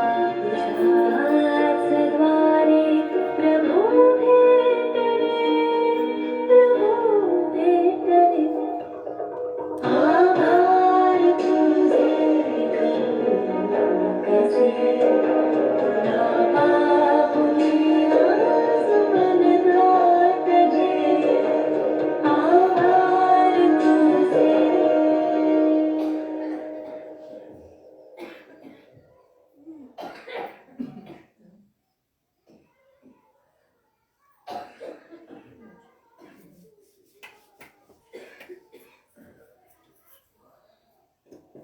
ओम शांति, ओम शांति. अभी हमारे सामने एक बहन बैठी हैं, उनका नाम है ज्योति बहन, अलीगढ़ से आई हैं. बाबा के ज्ञान में बहुत समय से चल रही हैं और इनके फुल फैमिली भी बाबा की ज्ञान में चलती हैं. रेगुलर मुरली में है, अलीगढ़ में जाती हैं. तो ज्योति बहन जी आप सबको ब्रह्मा बाबा की जीवन कहानी सुनाएंगे, परिचय देंगे.